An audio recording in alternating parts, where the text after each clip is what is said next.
गुरुजी मेरा ये प्रश्न है कि हमारे हिंदू धर्म में ना ये दिन फिक्स है बाल धुलने के, तो काय के बाल जो धुलते हैं ना कि इस दिन धुलने हैं इस दिन नहीं धुलने हैं, तो बहुत बार ऐसा हो जाता है कि हमारी तबीयत खराब होती है, मतलब ऐसे ही बुखार वगैरह हो जाता है और अगले दिन का दिन ऐसा हो जाता है कि बाल धुलने नहीं है, तो फिर हम नहीं धुल सकते? ऐसा जो देखो ये कोई परंपराएं नहीं है, ये कहीं परंपराएं नहीं है, ये एक व्यवस्था थी उस जमाने में। किसी के घर की कोई दिक्कत रही होगी कि भाई आज बाल मत धुलो, तो उससे दूसरे ने सुन लिया, दूसरे से तीसरे ने सुन लिया, अरे भाई आज के दिन ऐसा नहीं करते। भाई क्या हुआ, आपने देखा होगा शैम्पू साबुन, इससे ना हमारे शरीर में केमिकल हमारे बॉडी में पहुंच रहा है शैम्पू और साबुन के द्वारा।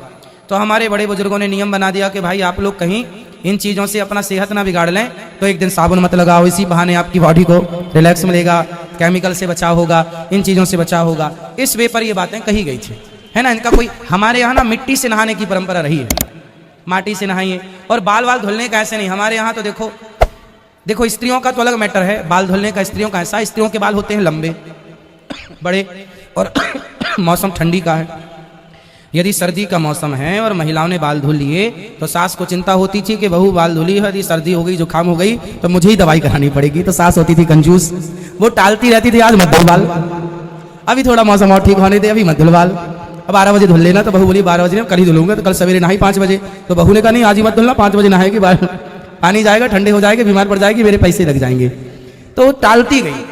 अच्छा पुरुष तो पहले क्या था, हम लोग नल में थोड़ी नहाते थे, पहले तो हर व्यक्ति नदियों में नहाता था।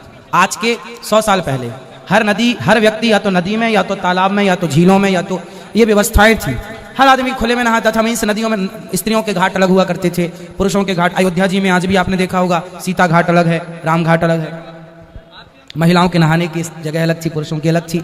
तो पहले के लोग तो खुले पानी में नहाते थे, है ना, तो वो कोई दोष नहीं था पुरुष जाके डूब जाता, डुबकी लगाना, ऐसा नहीं कि आज न डुबकी लगाओ और बाल ना धुलो, और माटी उठाता था उसी से घिस लेता था, हो गया, बाद में साबुन आया, बाद में शैम्पू आई, चीजें आई।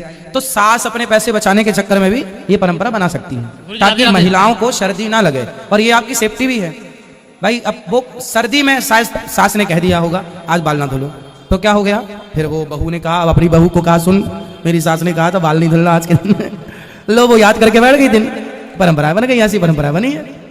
परंपराएं कैसे बनी है, एक अंधा और एक अंधी थे, तो दोनों पति पत्नी थे, अंधा दोनों ही अंधे थे, तो वो दोनों बेचारे अपने घर पे तो रहते थे, अपना अंदाजे से सारा काम करते थे, लेकिन उसका दूध ना रोज बिल्ली पी जाती थी। अंधे थे, बिल्ली को पता चला कि इनको कुछ देखता तो है नहीं, तो बिल्ली आए पूरा दूध पी जाए। तो पत्नी ने अपने पति को बोला जब तक दूध रहा करे तुम यहाँ लाठी से ऐसे ऐसे मारते रहा करो, आवाज आती रहेगी तो बिल्ली नहीं आएगी। अच्छा बिल्ली नहीं आई, फिर उसका बेटा हुआ, बेटे ने देखा कि जब माँ भोजन बनाती है ना तो पिताजी हमारे लाठी पीटते रहते हैं। फिर उसकी शादी हुई, उसकी दुल्हन आई, तब तक इसके माता पिता संयोग बस दोनों निपट गए, बता ना पाए कि बेटा वो तो बिल्ली के चक्कर था। अब इसने भी अपनी पत्नी से कहा तू जब भोजन बनाएगी मुझे बताना, मेरे पिताजी ने यहाँ जब भोजन बनाती हैं पत्नियां तो लाठी पीटने की परंपरा है। तो वो तो अंधे थे पर ये तो अंधा नहीं था, लेकिन चूंकि अब ये भी लाठी पीट रहा है तो ये परंपरा बनती चली गई। ऐसी अंध परंपराएं हमारे देश में आज भी सैकड़ों की मात्रा में जीवित है, आज भी एक्टिव है। जो बनाई किसी और के कारण थी उसका गलत। अब जैसे एक संत जी के बारे में मैंने सुना, एक संत जी के आश्रम में बिल्ली रहा करती थी, बिल्ली। तो संत जी जब ध्यान में बैठा करते थे ना तो बिल्ली बड़ी उनकी संत थे ना सबसे प्यार करते, तो बिल्ली जाके गोद में बैठ जाती थी। तो संत जी रोज ध्यान लगाने के पहले बिल्ली को पीपल से बांधा करते थे, वहां पीपल था, पीपल से बांधा बिल्ली को और संत जी ध्यान में डूब जाए। जब उनका शिष्य तैयार हुआ तो शिष्य ने देखा कि गुरुजी ध्यान लगाने के पहले बिल्ली बांधते हैं, इससे ज्यादा अच्छा ध्यान लगता होगा। अब तो गुरुजी निपट गए, अब बिल्ली भी गुरुजी के जाने के पहले आगे पीछे बिल्ली भी चली गई होगी। अब बिल्ली रही तो उसने क्या किया, बिल्ली पकड़वाया बोले पकड़ के लाओ, और पकड़ के लाया और वो भजन करने बैठा, उसके पहले वो पीपल से बांधे। अब उनके बिल्ली बांधने का अलग हिसाब था क्योंकि वो उनकी पालतू थी और वो एक संबंध रखती थी कि चलो ये हमारे अपने हैं, हमारा पालन करते हैं, वो एक लाड़ था प्यार था तो गोद में आती थी, तो ये भजन में डिस्टर्ब ना हो बांधो, पर वो तो पकड़ के बांध रहा है। तो वो परंपरा फिर उनके शिष्य ने कहा नहीं बिल्ली तो चाहिए बोले बिल्ली जब तक नहीं बंधेगी मन नहीं लगेगा। तो उन्होंने जोड़ कैसे दिया कि बिल्ली जब तक नहीं बंधेगी मन नहीं लगेगा। ये गलत परंपराएं तैयार होती चली गई ऐसी। गुरुजी राधे राधे जी। गुरुजी में सुसुक तबीयत खराब रहती है, पोटी पाट करवाना था।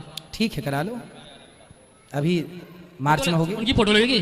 हाँ ये सब बता देंगे आचार्य जी। गुरुजी उनका पैसा सारा फंसा हुआ है, निकल नहीं रहा है, आशीर्वाद दे दीजिए। बिल्कुल खींचो निकाल के निकलेगा, कब तक फंसा रहेगा। आशीर्वाद है आप। खुश रहो खुश रहो खुश रहो।